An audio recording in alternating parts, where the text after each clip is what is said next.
आज की कहानी है प्रोफेसर और उसकी प्रेमिका की गंदी चाल। शाहीन प्रवीण प्रोफेसर शोएब शौकत की छात्रा रह चुकी थी। 3 साल पहले बीए की डिग्री लेकर वह घर बैठ गई थी। कुछ दिनों पहले न जाने कैसे और कब वह प्रोफेसर से आ मिली, कब दिलो दिमाग पर छाई, कब हवस बनकर रोम रोम में समा गई, उन्हें कुछ याद ही नहीं। यह भी याद नहीं कि पहले किसने किसको बेपर्दा किया था। अगर याददाश्त में कुछ महफूज रखा था तो बस शाहीन प्रवीण की चंचलता, अल्हड़ता और उसका मादक शरीर, जो उनकी खाली जिंदगी और ढलती उम्र के लिए खास तोहफे की तरह था। यही हाल शाहीन का भी था, क्योंकि दोनों ही एक दूसरे के बिना अधूरापन महसूस करते थे। शाहीन अपने माँ बाप की इकलौती औलाद थी, इसलिए एक प्रोफेसर का उनके घर आना जाना किसी इज्जत से कम न था। उन्हें अपनी बेटी पर फक्र भी होता था कि यह इज्जत उन्हें उसी के चलते मिल रही थी। वे समझते थे कि प्रोफेसर उनकी बेटी को अपनी बेटी की तरह मानते हैं। प्रोफेसर शोएब शौकत को दिलफेंक, आशिक मिजाज या हवस का पुजारी कहा जाए, ऐसा कतई न था, बल्कि वे तो ऐसे लोगों में से थे जो हर समय गंभीरता ओढ़े रहते हैं। अलबत्ता वे सठिया जरूर गए थे, यानी उनकी उम्र 60वें साल में घुस चुकी थी। प्रोफेसर शोएब शौकत की पत्नी 10 साल पहले ही इस दुनिया से जा चुकी थी। पत्नी की इस अचानक जुदाई से प्रोफेसर शोएब ऐसे बिखर चुके थे कि उनका सिमटना मुहाल हो गया था। कॉलेज जाना तो दूर, खाने पीने तक की सुध न रहती थी। हाँ, कुछ होश था तो बस उन्हें अपनी बेटी का, जो जवानी की दहलीज पर थी। अब तो वह भी अपने घर बार की हो गई थी और 2 बच्चों की माँ भी बन चुकी थी। बेटा कंप्यूटर इंजीनियर था और एक निजी कंपनी में मुलाजिम था। प्रोफेसर शोएब समय से पहले रिटायरमेंट लेकर खुद आराम से सुख भोग रहे थे। इधर लगातार कई दिनों से प्रोफेसर शोएब शाहीन का दीदार न कर सके थे। इंतजार जब आंख का कांटा बन गया तो वे सीधे उसके घर जा पहुंचे। पता चला कि वह पिछले 10 दिनों से मलेरिया से पीड़ित थी। खैर, अब कुछ राहत थी, लेकिन कमजोरी ऐसी कि उठना बैठना मुहाल हो गया था।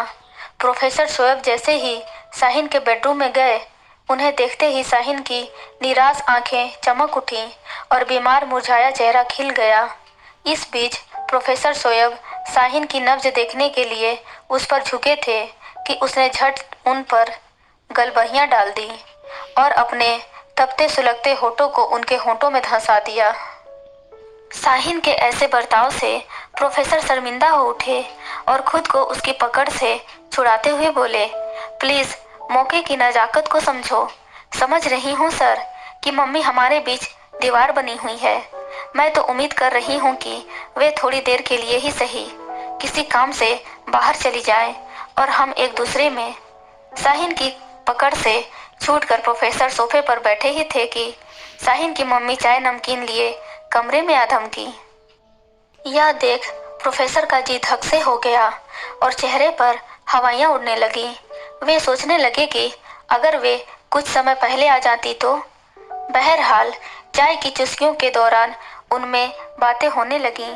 फिर शाहीन की मम्मी अपने घराने और शाहीन से संबंधित बातों की गठरी खोल बैठी। बातों ही बातों में उसके ब्याह की चर्चा छेड़ दी।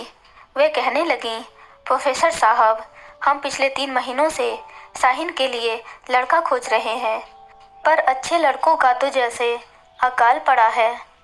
देखिए ना, कोई मुनासिब लड़का हमारी शाहीन के लिए। इससे पहले कि प्रोफेसर कुछ कहते, शाहीन झट से बोल पड़ी, सर, अपनी ही कॉलोनी में देखिएगा, ताकि शादी के बाद भी मैं आपके करीब रहूं। उस रात प्रोफेसर सो नहीं सके थे। शाहीन का कहा उनके दिमाग में गूंजने लगता और वे चौंक कर उठ बैठते। इसी उधेड़ बुन में वे धीरे धीरे फ्लैशबैक में चले गए। होटल में एक दूध के आलीशान कमरे में नरम बिस्तर पर शाहीन बिना कपड़ों के प्रोफेसर की बाहों में सिमटी कह रही थी, जी तो चाहता है सर, मैं जवानी की सभी घड़ियां आपकी बाहों में बिताऊं। आप ऐसे ही मेरे बदन के तारों को छेड़ते रहें और मैं आपकी मर्दानगी से मस्त होती रहूं। इतना सुनने के बाद प्रोफेसर ने उसके रेशमी बालों से खेलते हुए पूछा था, तुम्हें ऐसा नहीं लगता कि हम जो कर रहे हैं वह गुनाह है? शाही ने न में सिर हिला दिया। क्यों? क्योंकि शरीर का यौन सुख कुदरत की देन है। इसको गुनाह कैसे कह सकते हैं? वैसे भी सर, मैं तो मानती हूँ कि यह केवल हमारी शारीरिक ज़रूरत है। आप मर्द हैं और आपको मेरी जवानी चाहिए। मैं औरत हूँ और मुझे आपकी मर्दानगी की तलब है। ओह मेरी जान! शाहीन की इस बात पर प्रोफेसर चहक उठे थे। साथ ही उनके होंठ उसके होंठों पर झुकते चले गए। शाहीन इस अचानक हल्ले के लिए तैयार न थी, फिर भी उनकी चुअन से उसके शरीर को झंझना दिया था और उसका कोमल शरीर उनकी बाहों के घेरे में फड़फड़ाने लगा था। प्रोफेसर का यह कामुक हल्ला इतना तेज, इतना वहशियाना था कि शाहीन का पोर पोर उधेड़ दे रहा था। शाहीन भी अपने शरीर को ऐसे ढीला छोड़ रही थी मानो खुद को हारा हुआ मान लिया हो।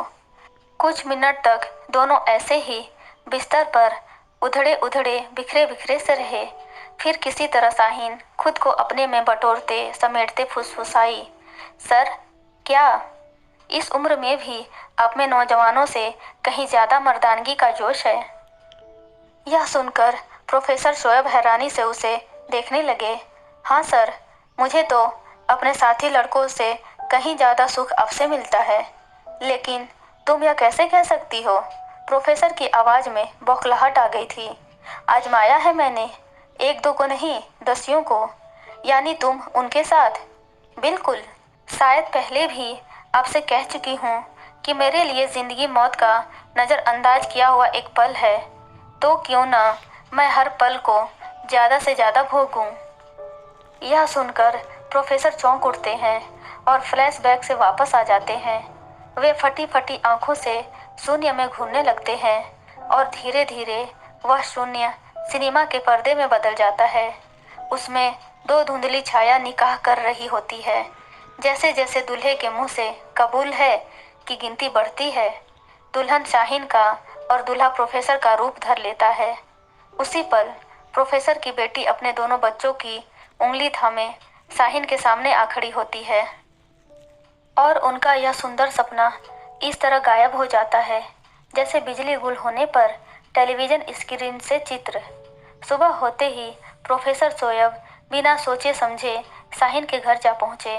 डोर बेल की आवाज़ पर शाहीन की मम्मी ने दरवाज़ा खोला और अपने सामने प्रोफेसर को देख वे हैरत में डूब गई। प्रोफेसर साहब, आप? प्रोफेसर शोएब चुपचाप निढाल कदमों से अंदर गए और खुद को सोफे पर गिराते हुए पूछा, शेख साहब हैं क्या?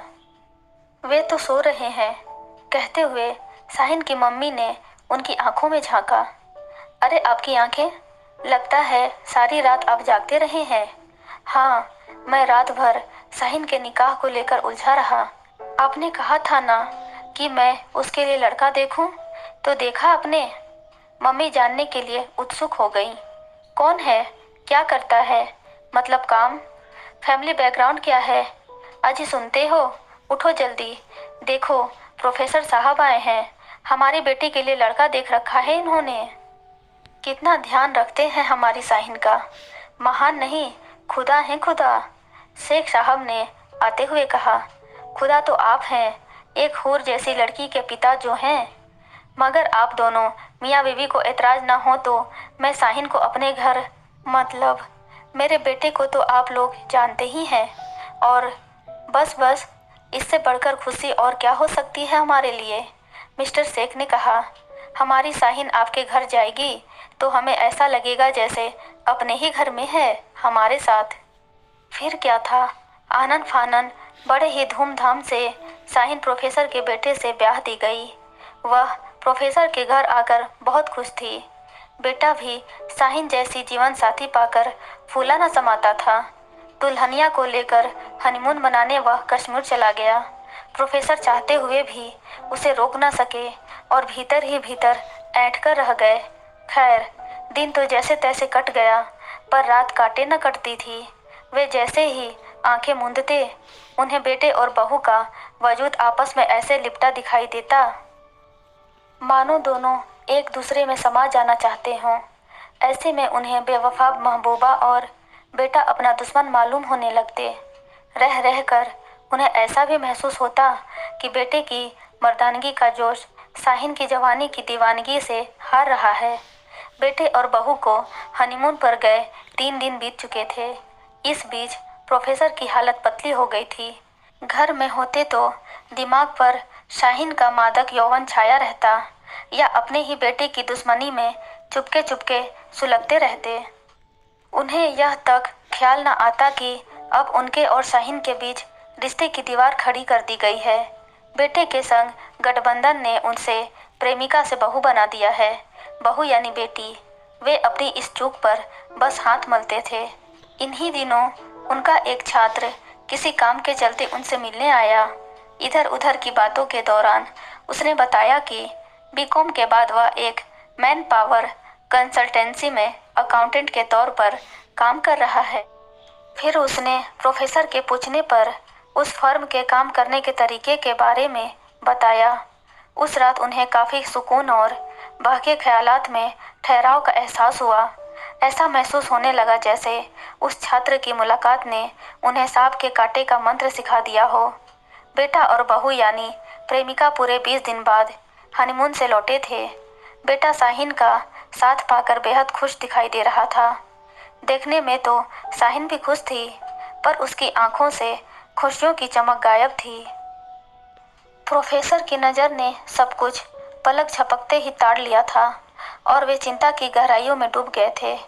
अगले दिन चाय नाश्ते के बाद प्रोफेसर शोएब शौकत ने अपने बेटे को कमरे में बुलाया और दुनियादारी जमाने की ऊंच नीच का पाठ पढ़ाते हुए कहा, बेटा, अब तक तुम केवल अपनी जिंदगी के जिम्मेदार थे, पर अब एक और जिंदगी तुमसे जुड़ चुकी है, यानी तुम 1 से 2 हो चुके हो। आने वाले दिनों में 3 फिर 4 हो जाओगे। जरूरतों और खर्चों से बढ़ोतरी लाजमी है, जबकि आमदनी वही होगी जो तुम तनख्वाह पाते हो। इसलिए मैंने तुम्हारे सुनहरे भविष्य के लिए तुम्हारी मर्जी जाने बिना मौजूदा नौकरी से बढ़िया और 4 गुना ज़्यादा तनख्वाह वाली नौकरी का जुगाड़ कर दिया है। इस बीच प्रोफेसर शोएब शौकत की नज़र के पीछे खड़ी शाहीन पर जमी थी। उसकी आंखों में खुशी की लहरें और होठों पर कामुक मुस्कान रेंग रही थी। उसके इस भाव से खुश होते हुए उन्होंने मेज की दराज से एक लिफाफा निकाला और उसे शाहीन की ओर बढ़ाते हुए कहा, शाहीन, एक मेरी ओर से तुम्हारे लिए एक छोटा सा तोहफा है। शुक्रिया, शाहीन धीरे से बोली। अगर अब तुम इस तोहफे को अपने हाथों से मेरे बेटे को दे दो तो यकीनन यह तोहफा बेशकीमती हो जाएगा।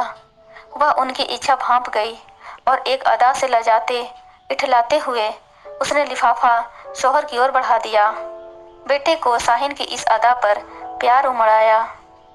वह उसे चाहत भरी नज़र से देखते हुए लिफाफा थामकर शुक्रिया डार्लिंग बोला। लिफाफे में मोटे शब्दों में लिखा था, पिता की तरफ से बेटे को अनमोल तोहफा।